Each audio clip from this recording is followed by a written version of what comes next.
needed to see that pigeon. 22 minutes past 8 is the time. We have been following the story of the marvellous three dads walking on breakfast. They're Mike, Andy and Tim. You'll know them well. We've spoken to them on the sofa many a time. Now, they became friends and campaigners after their daughters took their own lives. So now they've been calling for suicide prevention to be a compulsory part of the national curriculum. Our reporter Alison Freeman joined them at a school in Cumbria to see it in action. Can you remember what that statistic was? How many people in a lifetime might have thoughts of suicide? 1 in 5. Yeah. Okay, so that's 3 or 4 of us in this room in a whole lifetime might think about suicide. Okay. It's what these three dads have been campaigning for. Suicide prevention taught to every child. And on this visit to a Cumbrian school, they got the chance to see what those lessons could look like, as well as take part. Why do people not talk about suicide and suicide prevention? What is it? Embarrassed. Yeah? We didn't talk about it until we lost Sophie, because it was something that happened to other people. So if you're feeling sad, you need to tell someone about it.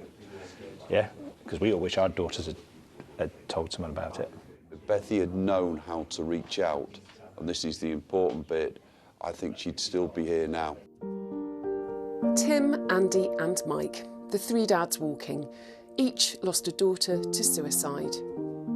In September, they walked between all 4 UK parliaments, calling for suicide prevention to become a compulsory part of the school curriculum. But so far, there's been no movement by ministers.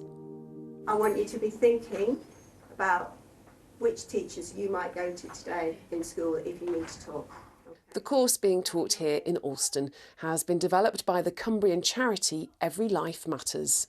We can see that there's a chunk of training that's missing for young people. So it's easy for us to talk about it, but then to come and see it being delivered is actually fantastic. And seeing the reactions of the young people. Do you think that they were taking it in? The way Vicky was actually delivering it, you could see that the nails being hammered home several times, and they were listening, just getting these seeds planted in young people's heads. So as and when a difficult time comes, they have got the understanding and skills to do something about it. Now I know, like, people can pretend that they're okay when they're not. You might not feel like you've got supporters, but you always will. You can always talk to someone and it'll help. After the sessions, I've realised how many people can be affected by it afterwards, like the ripple effects. There's always just like help out there for anyone at any time.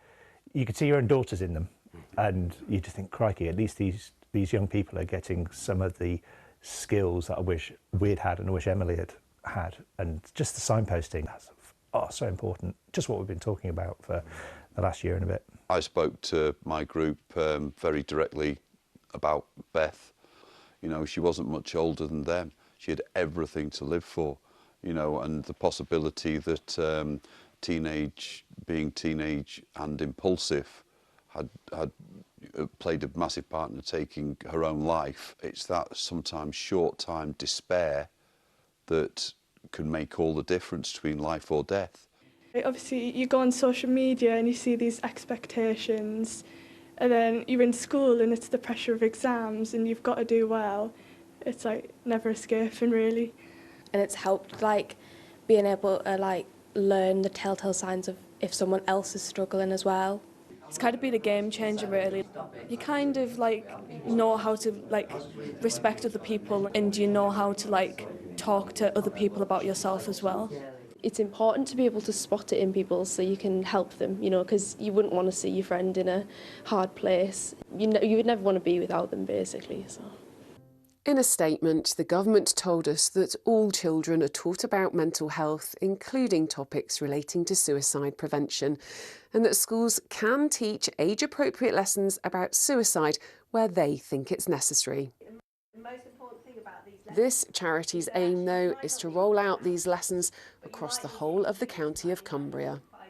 The very fact that they now know that so many people within a lifetime will have suicidal thoughts, they won't act on those suicidal thoughts, but they might have suicidal thoughts, has kind of reassured them that they're not alone, and it is okay because it's about breaking that stigma. Do you think you're saving lives? I hope so. If I save one life, I've done a job. worth doing. Alison Freeman, BBC News, Cumbria. Social media silence.